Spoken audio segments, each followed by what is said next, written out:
Welcome back to part two of Cat Among the Lesbians with Joe Walsh and Cat Brogan. Hope you enjoy. But for sure, we do when we speak to people and their personal experiences. A lot of times it does come up that they Mm. have experienced in same-sex relationships. And I think in the past there's been a unwillingness to talk about it because equality was so hard fought for that we didn't want to prove the naysayers right, that they were like, oh well, we told you this wasn't a good idea from the start. You can't even be civil to each other once we get equality. Yeah, I mean, I think that is the thing because, like, a lot of times you're so desperate to be in a queer relationship that whenever a queer relationship comes along, even when it's not the right one for you, you can end up staying in something longer than you should. Yeah, And also, I think because like as queer people, we have for so long like internalized a sense of unworthiness. Also, I think because you're a queer relationship existing in a heteronormative world. yeah. So, like I would have like male friends and she'd be all like, oh, they wanna have sex with you. She wouldn't use the word sex, but um, and I'd be like, so what? Like, I don't want to have sex with them. So what does it matter? Like, they're my friends. But I think there was definitely like a lot of kind of damage, like where there's a lot of damage and trauma that comes from growing up a queer person, Yeah. especially. I mean, I hope it's better now, but at that time, um, you know, especially and before, so then whenever you're then trying to have like a healthy, wholesome relationship, I mean, straight people don't manage it. So why would queer people necessarily be any better at it? Yeah. So There's still that sort of thing. You have to prove that it's going to work because you kind of carry in the reputation of the community on your shoulders at times. yeah, totally. And like, I mean, that's definitely something. Um, then I went to Malaysia and myself and my partner were running LGBT events and we definitely felt like that pressure of like younger queers looking at us and going, oh, look at their relationship. I wish I could have a relationship like that. And it's like we also are, we also fall out. Like that's Yeah. normal. It's not perfect. Like what people might see, of course you're going to see like a certain side of that's like the public side of somebody's relationship, but I think also that's the thing because there's so few possibility models. So Yeah. that whenever a possibility model comes along, it can get kind of idolized, or then it can be, people would then sort of treat us like we were their parents or something, like we gay mummies. Yeah. Um, which I think was a bit unfair on us too. It was like, no, we're just people, figuring it out the same way you're going to figure it out, and there's no point in looking to other people's things. Like you have to think about your own things, like that's what's important. Absolutely. So you've also been involved in the organization of the first Omagha Pride. Yeah, so Is that skip like? skip from, I know, I feel like this, I like spent a lot of time there on my like pre 30s. But so Well, we then have to what set ended. the scene. Oh no, no, no. So then what happened was I went to broke up with this woman. I went to New York. I was presenting at a conference. I got on Tinder. I met this Malaysian. We were like so lesbian and we're like, we need to be together after like a couple of days. So then she came over to me. I went over to Kuala Lumpur. She was in New York, but she had to leave New York. So I applied for some funding to go to Kuala Lumpur so that we could be together. I got the funding. She dumped me. So then I was like, oh, I have already found a replacement for my job. I was a poet in a school and I'd find another poet to be the poet in the school. I'd got this funding. My landlady was selling the house.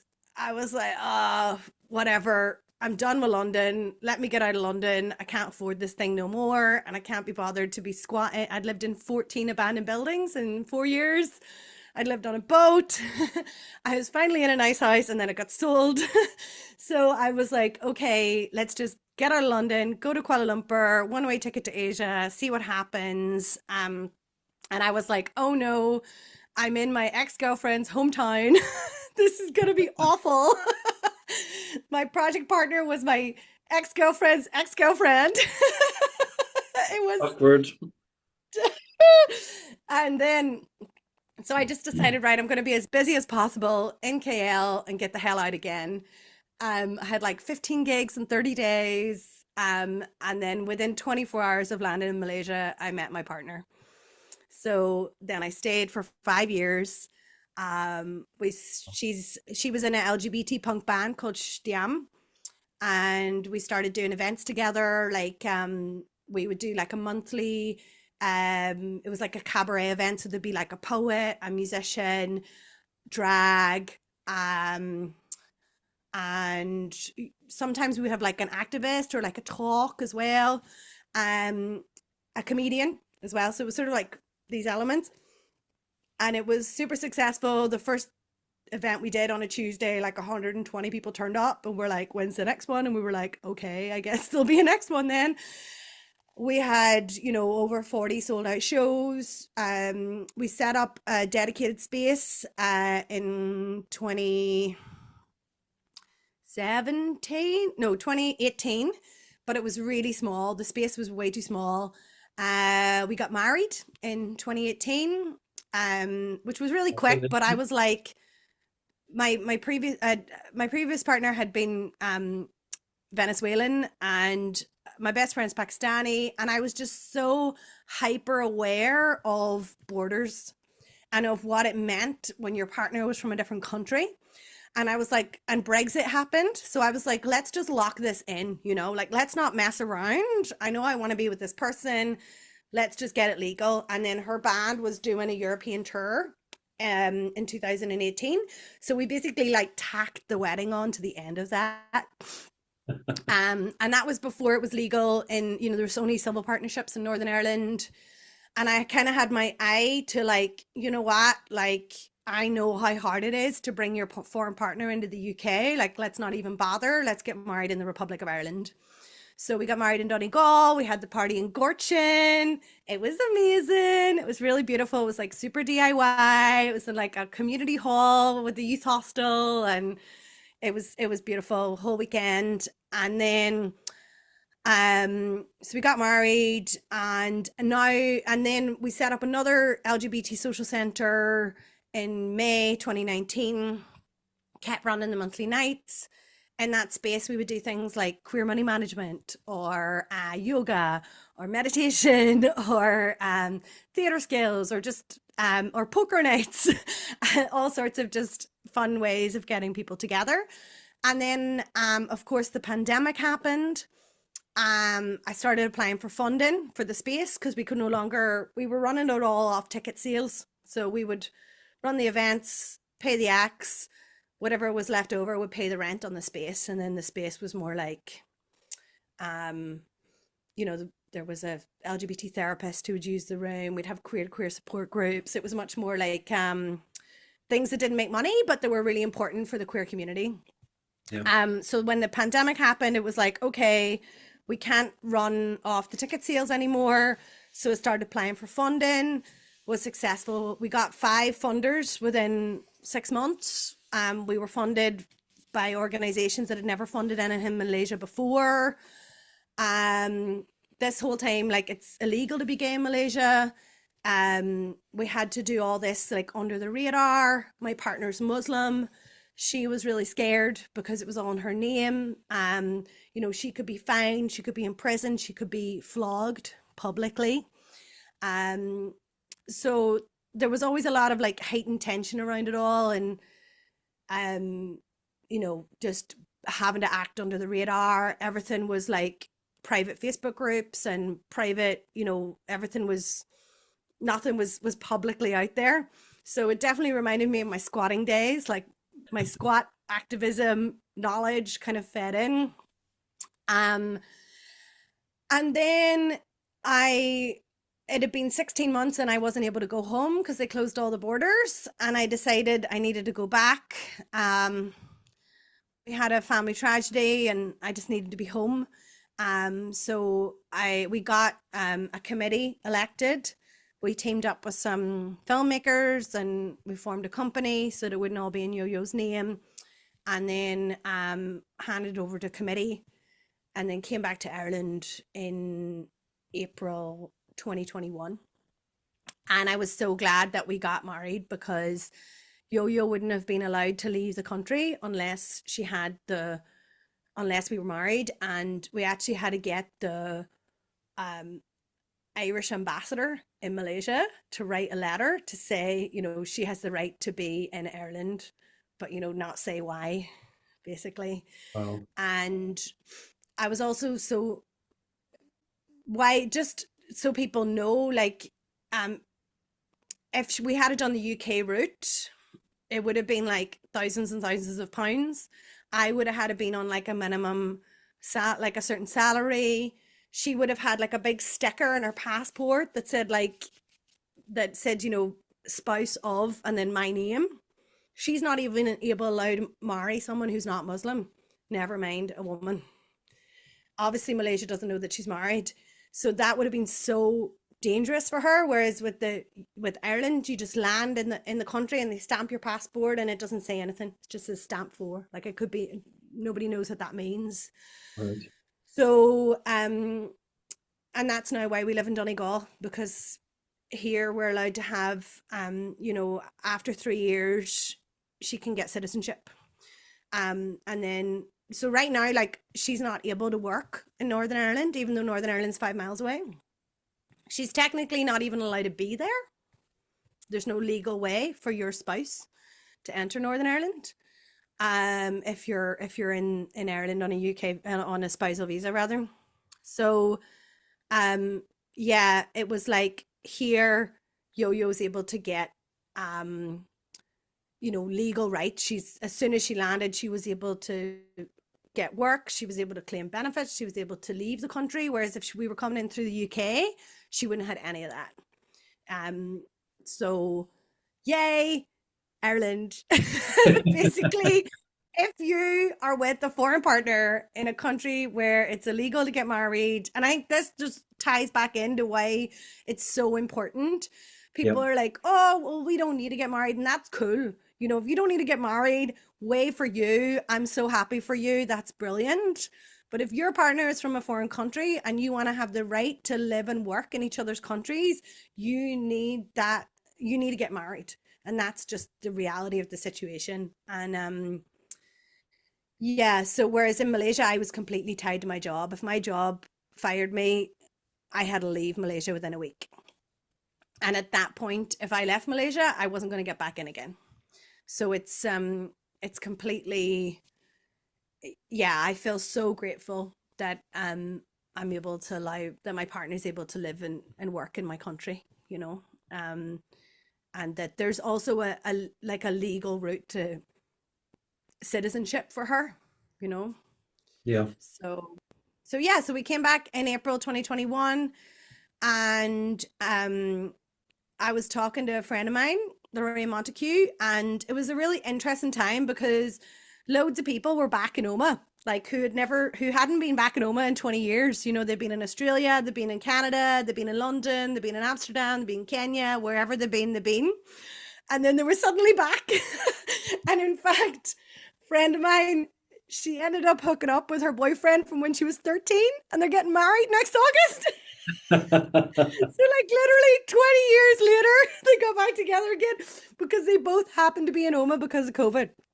So it was a really interesting time when suddenly everyone was back in Omagh. And I was talking to Lorraine Montague, and she was like, we should organize like some kind of like cabaret or like queer event or something. Da, da, da. And then I was like, well, why don't we just do a pride? Everyone knows what a pride is. And it was obviously still like super restrictions were going on in terms of like gathering and meeting inside. So I was like, look, a pride is perfect because it's outside. We don't need to worry about, is this going to be allowed under COVID stuff? Like we can get away with it. So that was like May 2021. We announced it in the paper in June. We had our first Zoom meeting. Loads of people turned up. We organized a crowdfunder, and yeah, we put together Oma's first Pride by September of that year. So it was really Um, kind of breakneck speed and let's just do this. And I think again, like COVID sort of helped because everybody was just kind of so hungry for something to happen, something, anything. There was no COVID. weddings, there was no football, there was no Garth Brooks concerts. It was like, um, and people really got behind it. And it was really difficult because there was a few things that really kind of slapped me upside the face and were like, yeah, this is Northern Ireland. Like we had somebody leak to a gay reporter from the meeting that we'd had that Sinn Féin had stopped the police from having a presence at Omagha Pride, which was like the headline which they ran with. And that was just awful. It was like, I remember being on the phone to the journalist, like, please do not print this story. It wasn't like that. Like, we had a vote about whether or not the PSNI is going to be there. Yes, there were Sinn Féin people who were in the meeting, but it was, they weren't all of the people in the meeting. Like, we had an anonymous vote. I don't know what people voted for. But of course, he ran with it anyway. He tried to make it like an ongoing story. Other papers picked it up. I remember a local politician who like knows my dad did some quote about it, and I rung up and I was like, why are you doing this? Like, you didn't even talk to us about it. You've just answered this reporter. Same with Andrew Murr. I'll not forgive him. Like, because he also, gay man, put out a statement, all like, this is terrible, Sinn Féin. Like, they all used it as an opportunity to like bash. And I mean, I'd have no problem with people wanting to bash Sinn Féin, like bash away. But like, it was about Omagha Pride. It wasn't about Sinn Féin or PSNI. Like Yeah. everything in this country ends up coming down to that. And this was like one thing that was supposed to be about rural queers. And it took all the focus off the rural queers. And I rung up Andrew Murr's office. I was like, you can find me. Like, I'm a very findable person. You can email us. You can ask us, hey, Omagha Pride, we're going to put out a statement about how crap it is that this thing that we believe to be true because Belfast Live put it out there. But you didn't. You just didn't even bother. You didn't even care to contact us. You just used this as a thing because nothing happens in August, And this is a way for you to get attention. And I'd done a lot of media stuff before from Occupy and from Squatting. So like I knew how the media worked. Same with Ulster Unionists. They also put out a statement. I was like, guys, like it's not true. Like, and then in the end up, I remember talking to the BBC woman. She wanted to put it on the Friday night news. I was like, this is not a BBC story. This is not a story. Okay. This is not a thing. And in the end up, the best part was, in order to kill this story, Sinn Féin put out a statement saying, Sinn Féin supports PSNI at Pride. So it looked like they had backtracked. Well, it was like, I mean, the most hilarious bit for me was like, this whole thing forced Sinn Féin to say they supported PSNI. But it was really, because you're working for free. You're volunteering. You're taking time out of your day to do this thing for your town. And once again, they turn it in to a green versus orange football, And then we had this young 21-year-old co-opted councillor turn up at our Zoom meeting and tell us all off and be like, oh, you're all looking like you're Sinn Féin. And I'm like, it's not our fault if the MP turned up to the photo call. Like anybody could have turned up to the photo call if they wanted to. You could have turned up to the photo call. But our MP turned up and she happens to be Sinn Féin. Like if you're in West Tyrone, the majority of your elected representatives are Sinn Féin. And that's just the political reality of the landscape that we're in. And what do you want us to do about it? Do you know what I mean? Like, we can't make the DUP turn up. Like, we can't make SDLP turn up. Like, SDLP's dead in the water in Oma, you know? So it was just really disappointing that it's like we couldn't just, that the focus was taken away from rural queers and turned into a party political thing that we were, and it was really stressful, you know, like, as people who are trying to put something on, we're like, no budget, no funding, we've never done it, we haven't done it before, you know, and then and you have to deal with the media and with politicians like rubbish. So that was tough. And then we also had like church groups putting adverts in the paper saying nothing to be proud of. We had like some group like put 5,000 leaflets through people's doors. If you're enjoying this episode, you might want to subscribe to the Queer at Age series as we release new episodes monthly. If you'd like to make a donation towards our work, just visit www.hereani.org and click the donate button. And that was, for me, was really upsetting because you're like, that's so invasive. You know, there could be like a 12 or 13-year-old who suddenly who gets that through their letterbox, you know? Yeah. What did the leaflet say? Nothing to be proud of. And, you know, some church quote and So like, somebody don't actually be paid gay. for those to be printed? Oh, yeah. Oh, yes. People paid for that to be printed. Yep. 5,000 leaflets printed and bothered to go round to people's doors and put them through people's put them through people's letterboxes, you know? And there was signs on every road into town, nothing to be proud of as well. Wow. And people reported them and they went and took them down and all that. So they didn't stay there very long, but they were there, you know? Yeah. So it was tough. Like there was some really tough moments, to be honest. And we, you know, there's still stuff to be like, we got we got some good deals, you know, but it was still $1.5 grand for the stage. Like it was still, we paid our acts, we still had to get toilets, you know, and we'd no bank account and we'd no funding and all that. And we ended up, you know, fundraising £5,000 to cover it, which was amazing. Like on the day of the parade, someone just dropped £1,000 in the Wow. GoFundMe. It was amazing. Like, so Wow. we really didn't know like what was going to happen and how it was going to go down. But I think because of the skills that I'd learned through all the other things that I'd done before, that all fed into like, let's do this. Like, you know, and I sort of had like a lot of tools, you know, like we were using Discord because we'd kept organizing throughout the pandemic in terms of our events in Malaysia and doing online shows and doing things, you know, through all these electronic means and everything. I kind of already had that experience, so then we could sort of copy and paste it across to Oma, you know. And but yeah, it was super emotional. It was so emotional. I felt like I'd organized so many queer things in other parts of the world, and then it felt really special to bring that home, you know, and it felt really different to do it in your hometown, like especially when it's somewhere that's so small. And I remember there were these ladies there and they must have been in their 70s and they were all had their nails all painted up and all. And I was talking to them afterwards. And they're like, absolute credit to you, absolute credit. And then they were talking about how they remembered my granny's toffee apples.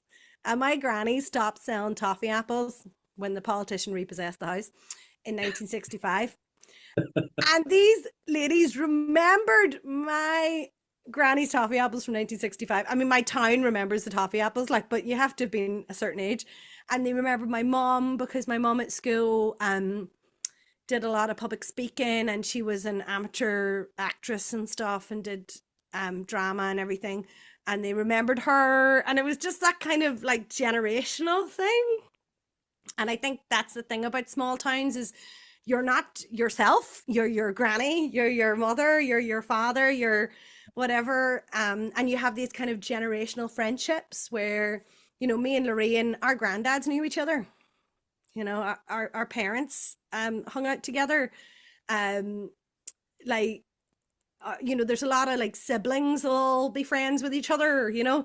So there's such a web of interconnectedness that happens in small rural towns that I think when you're a teenager it feels very oppressive and feels like you can't self-actualize, or like you're always going to get caught, or you can't, you know, be your own person, or um and then when you get older, it's and you've been around the world and you've been a you've had your anonymous time, it's you sort of go back to it and you appreciate how beautiful that is and that continuity, and then to see it in this way of like, oh wow, like people really appreciate this, and it was really healing, you know, it was so healing.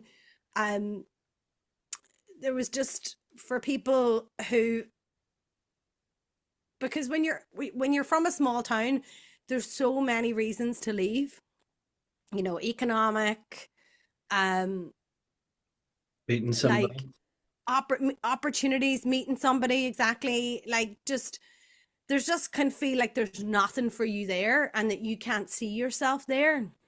So to to see that in my hometown just felt so special, you know, because I feel like you know, for so long people have left Northern Ireland for so many traumatic reasons, and um and I'm really passionate, and to a point where it's even like it's a miracle that I was even ever born there, that my ancestors ever managed to stick about, you know. And my dad's a genealogist and he's family historian and a local tour guide, and he's really into local history. So I've like a very strong awareness of all the times that I might have not been born there.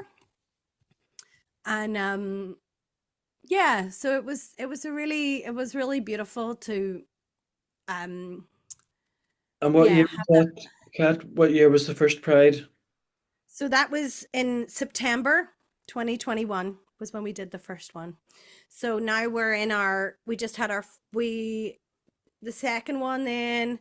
God, the second one, oh my goodness. It was like, oh my goodness. Like, so the first year was all very scrappy and like, you know, let's just do it and see what happens.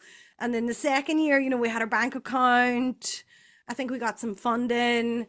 Um, you know, and we were like so organized. We had an amazing committee, brilliant, beautiful graphic design. We had like 40 organizations signed up to walk in the parade. It was amazing. And then the Queen died. And then our venue was like, no, you can't have it. And all these organizations were like just calling me the whole like the day before, like, sorry, we can't come, sorry, we can't come. They all dropped out. And then it was like this, and then the last minute we got, because like literally our venue cancelled on us Friday, 4 o'clock. And it was for the next day. And we were like, look, we've spent all this money on this. Like, it's not possible to reschedule. We're going ahead anyway, which was like a bit of a risk. We were like, are we going to get backlash for this? Is anybody going to turn up? Where are we going to have it? You know? So we ended up getting this local guy who owns a load of pubs and stuff, and he gave us Mickey McElroy. He gave us his car park to have it in. And the funny thing was I wanted it in that car park from the beginning, but we decided to have it in the car park of the Southwest College because they had power and they had um it was sort of a bit more like, rather than the car park of the pub, you know, we thought this is a better venue. But his place is like right in the middle of the town, whereas the Southwest College is a wee bit out of town.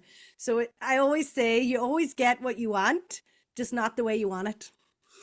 So in the end of, because we were told we couldn't use Southwest College, we used his car park. We like last minute scrambled. I was like on the phone to the police liaison guy, like parades commission, like changing the route of the parade, all sorts of stuff. Got permission to go ahead. And you know what? The sun was beating down. It was such a beautiful day. It was actually lovely because it really felt like it was for Oma. like we weren't bothered about like tweeting or putting it on Facebook or any of that kind of stuff. You know, we weren't, it wasn't about, did all these organizations come and like hold their thing to show they were there. You know, it was really just felt like a Oma moment, you know, and it was actually, and it was such a relief that we'd actually managed to pull it off.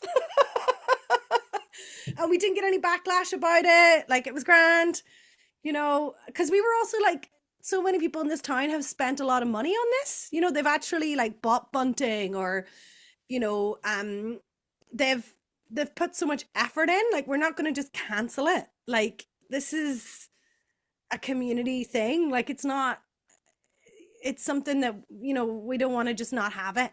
So that was a whole thing.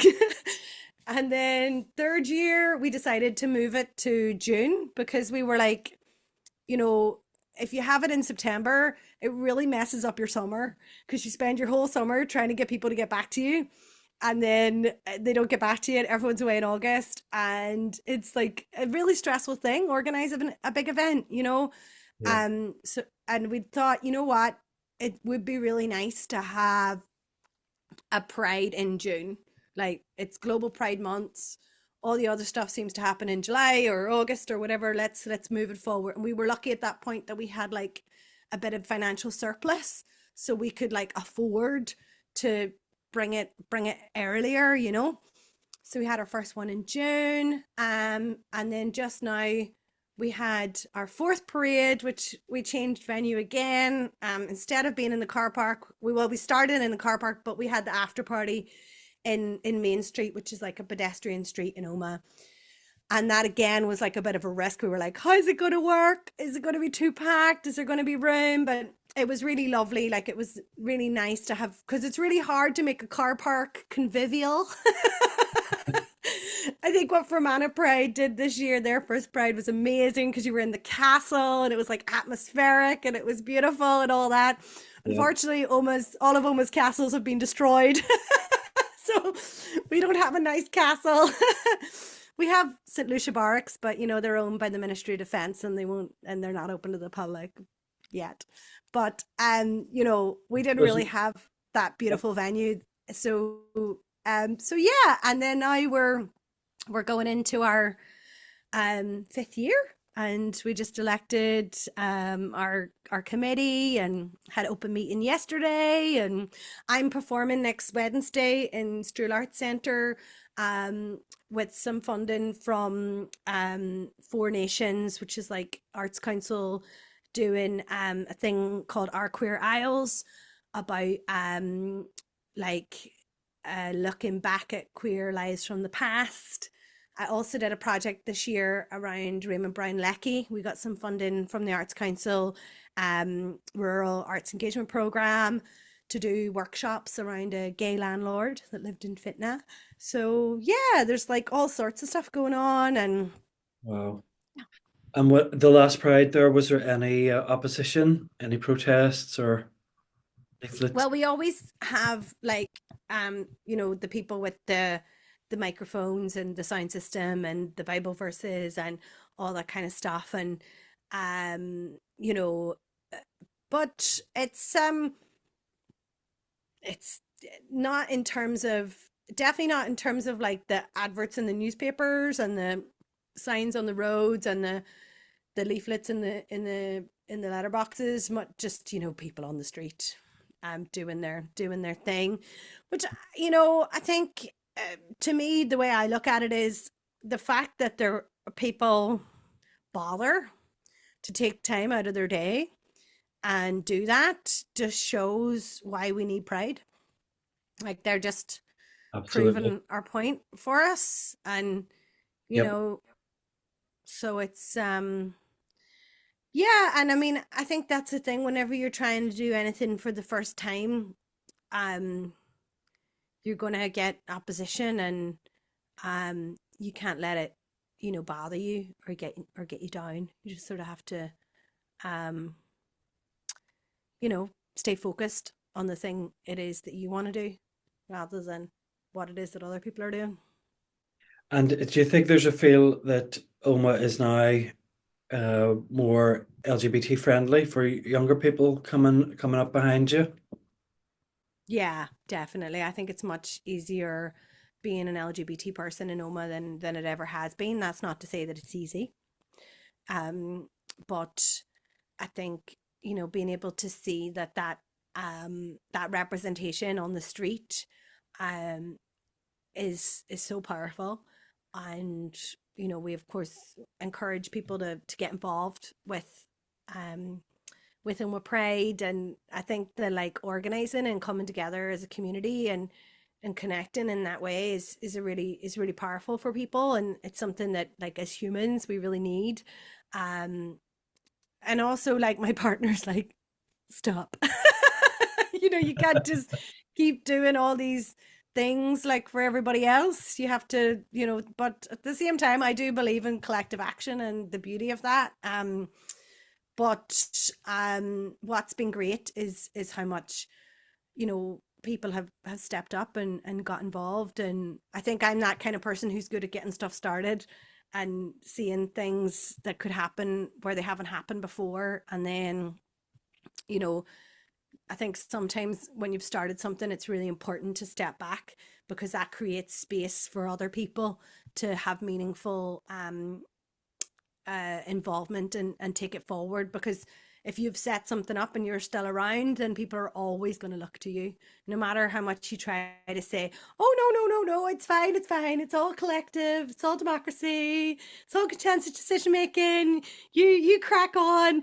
There's always going to be that element that they sort of look to you for approval. So sometimes it's actually better to just be out of the room so that people can crack on. And but I'm still in the WhatsApp group, and I'm still like, oh yes, that thing, it's still there for like a little bit of institutional memory or whatever. But Sure. yeah, so I think it's there's definitely a lot more for young queer people in Oma now. And also things for older queer people. Like we've people message us like, oh, we're a gay couple, we want to move to Oma, like what's it like and stuff.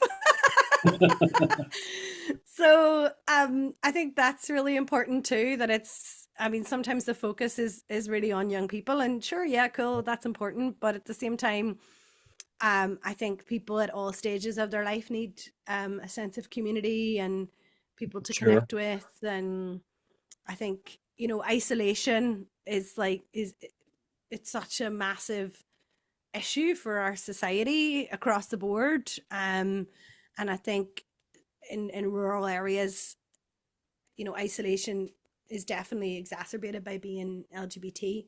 So Yeah. anything that we can do to help people feel like they can connect with each other is really healing and meaningful. Wonderful. So that's quite a journey you've taken us on, Kat. But That means I'm old. it had a very positive outcome in the end, and we're so glad that Oma has its own pride now. I'm looking forward to next year's, because they only get bigger and better every year. Despite the opposition, I mean I think that's something that's always going to be with us in this part of the world anyway. But it is what it is. Yeah, But and I think sometimes like you don't always see like the hard parts. yeah, We show like the bright shiny stuff on on social media, or um the finished but product. yeah, but it's the struggle and the challenges that really let us know like who we are, Yeah, and that make us who we are. And even though you're like, oh well, I wish that hadn't happened, it's you're part like, of the story. the more you look back and the gap that you have, then you're like, oh right, that's why that happened. Yep, absolutely. Mm. Okay. Well, Kat, thank you very much for sharing that with us, and that's going to No be. worries. Good luck in editing the time off. Yes. I am Sorry. loath to cut anything out of anything, but just in the interest of time-wise, getting people to listen when they Yeah, see totally. an hour-long podcast, they're more likely not to listen to it all. I know, I know. But this one is definitely worth it, I would say. So anybody, um, if you're still with us at this point, we appreciate that One and you've a half stuck times through. speed. Yeah, that is an option. But, well, thank you so much, Kat. I'm just going